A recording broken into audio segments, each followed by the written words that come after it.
موت آنے تک جاری رہنے والی جدوجہد کی کوئی حد نہیں ہے۔ سامراج کے خلاف کسی ایک ملک کی فتح ہماری فتح اور کسی ایک ملک کی شکست ہماری شکست ہے۔ یہ بات چے گویرا نے موت سے 2 برس قبل الجزائر میں اپنا آخری بین الاقوامی خطاب کرتے ہوئے کہی تھی۔ امریکہ کو ناکوں چنے چبوانے والے کیوبا کے یہ انقلابی رہنما چے گویرا کون تھے اور وہ کیسے ہیرو بنے؟ آج کی ویڈیو میں ہم آپ کو یہی سب بتائیں گے، لیکن اس سے پہلے اگر آپ ہمارے چینل پر نئے ہیں تو چینل کو سبسکرائب کریں اور گھنٹی کے بٹن کو دبائیں تاکہ نئی آنے والی ویڈیو کا نوٹیفیکیشن آپ تک پہنچتا رہے۔ ارنیسٹو گویرا ارجنٹینا کا انقلابی لیڈر تھا۔ وہ 14 جون 1928 کو ارجنٹائن میں پیدا ہوا۔ بچپن سے دمے کا مریض ہونے کے باوجود وہ ایک بہترین ایتھلیٹ تھا اور شطرنج کا بھی شوقین تھا۔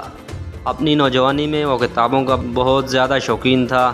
اس کی خوش قسمتی تھی کہ اس کے گھر میں 3000 سے زائد کتابوں کا ذخیرہ موجود تھا، جس سے اس نے اپنے علم میں اضافہ کیا۔ چے گویرا بنیادی طور پر میڈیکل کا طالب علم تھا۔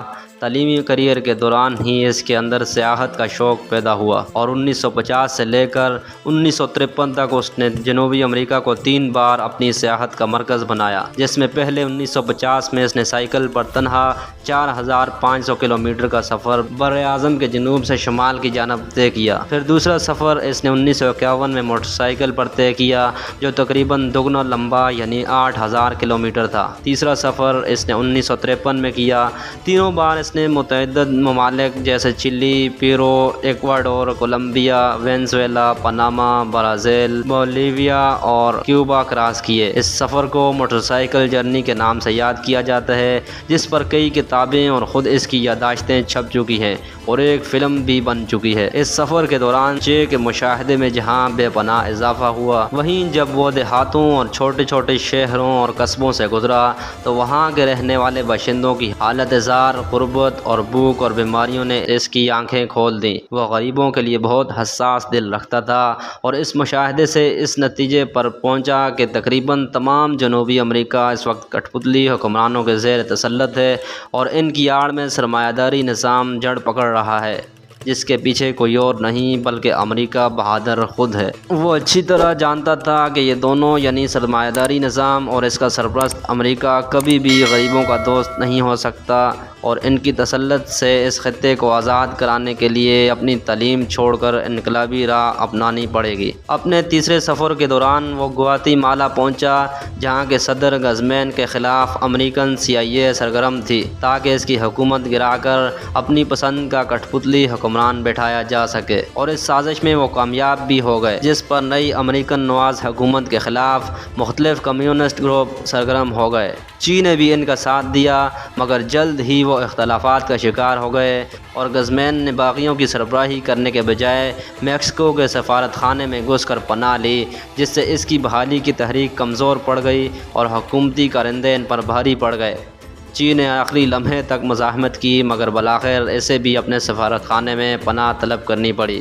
چے گویرا 1954 میں میکسیکو چلا گیا۔ وہاں 1 سال تک جنرل ہسپتال میں الرجی کا شعبہ سنبھالنے کے بعد 1955 میں اس کی ملاقات کیوبا کے نئے ابھرتے انقلابی لیڈر فیدل کاسترو کے بھائی راؤل کاسترو سے ہوئی، جس نے اس کی سوچ سے متاثر ہو کر بعد میں اسے اپنے بھائی سے ملوایا۔ اس ملاقات کو اگر چے کی زندگی کا نقطہ آغاز کہا جائے تو بے جا نہ ہوگا۔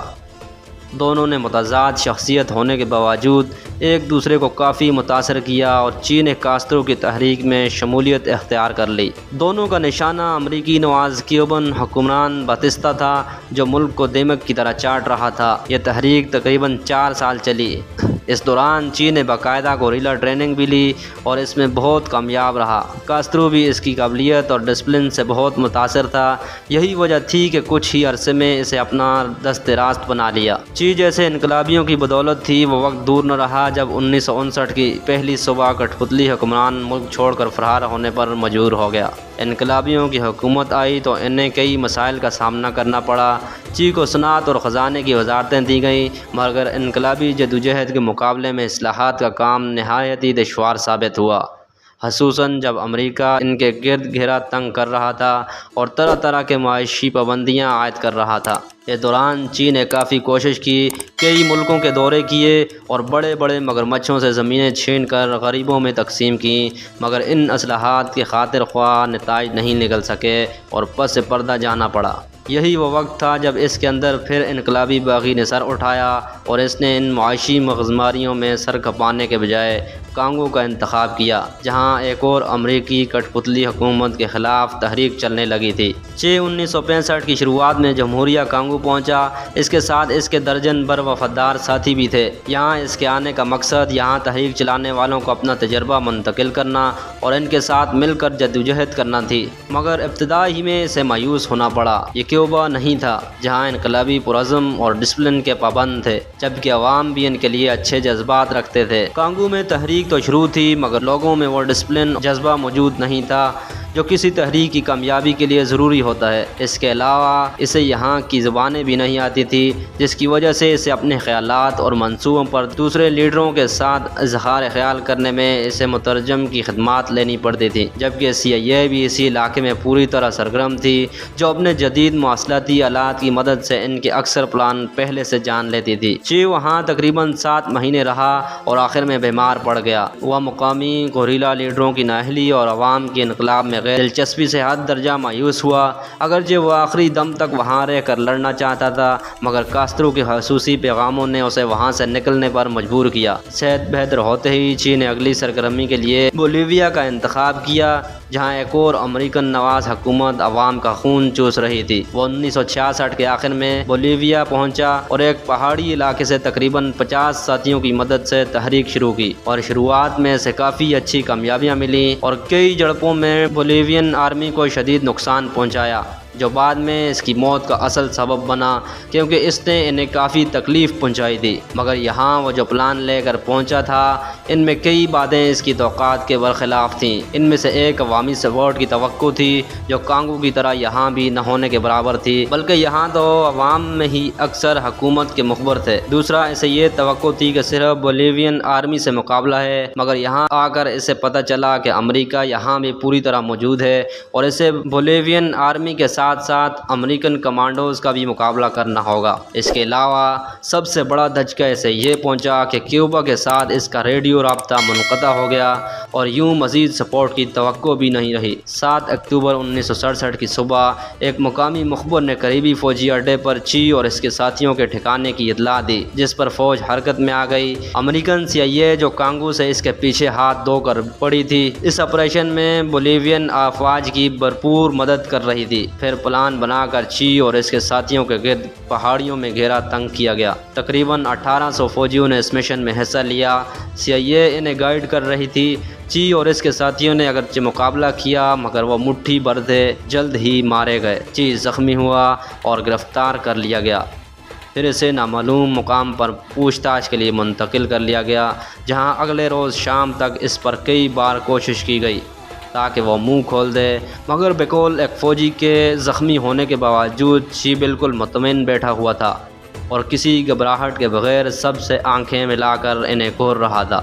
اس کی آنکھوں میں ایسی رعب اور چمک تھی کہ ہم میں سے کوئی بھی اس سے صحیح سے نظر نہیں ملا پا رہا تھا۔ آفیسر آ جا رہے تھے اور اس سے پوچھ تاچھ کر رہے تھے، مگر وہ کسی سوال کا جواب نہیں دے رہا تھا۔ البتہ اس نے اپنے لیے تباکو ضرور طلب کیا، جو میں نے اسے فراہم کیا۔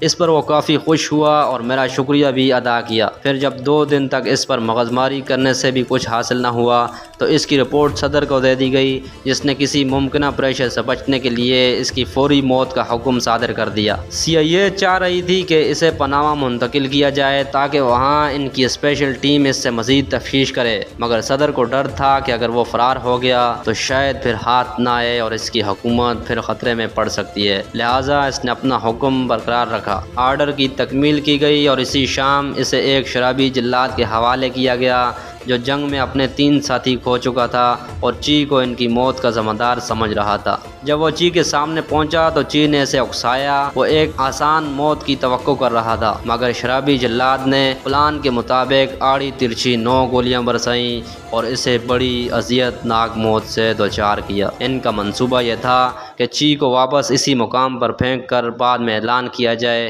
کہ وہ مقابلے میں مارا گیا، تاکہ اس طرح ٹرائل نہ کرنے کے الزام سے بچا جا سکے۔ چی گویرا کو مرے کئی دہائیاں گزر چکی ہیں، مگر وہ ابھی تک لوگوں کے دلوں میں اپنے اصول، قابلیت، سرمایہ دارانہ نظام کے خلاف بغاوت اور انقلابی سوچ کی وجہ سے گر کیے ہوئے ہیں۔ اس کی مشہور تصویر جو 1960 میں کھینچی گئی ہے، غالباً دنیا میں سب سے زیادہ پرنٹ ہونے والی تصویر ہے، جو تقریباً ہر جگہ دکھائی دیتی ہے، خصوصاً ان ممالک میں جہاں انقلابی تحریکیں چل رہی ہیں۔ ایک غلط فہمی جو اس سلسلے میں پیدا ہوتی ہے وہ یہ کہ چی ہر باغی کا ہیرو ہے، جیسا کہ پچھلے برسوں جنوبی سوڈان میں دیکھا گیا تھا، جہاں علیحدگی پسند اس کی تصویر کے ساتھ نظر آتے تھے۔ یہ بات قابل غور ہے کہ علیحدگی پسند ملک کا بٹوارا کرتے ہیں اور انقلابی اپنے ملک سے نااہل حکمران کو ہٹنے کی تحریک چلاتے ہیں، اور چی کی زندگی کا محور یہی تحریکیں رہی ہیں۔ اس کی شخصیت آج بھی کیوبا میں ایک نیشنل ہیرو کی طرح ہے، اگرچہ وہ وہاں کا باشندہ نہیں تھا، اور اپنے ملک ارجنٹائن میں بھی وہ کسی ہیرو کی طرح پڑھایا اور یاد کیا جاتا ہے۔ دوستو، امید کرتے ہیں آج کی ویڈیو آپ کو پسند آئی ہوگی۔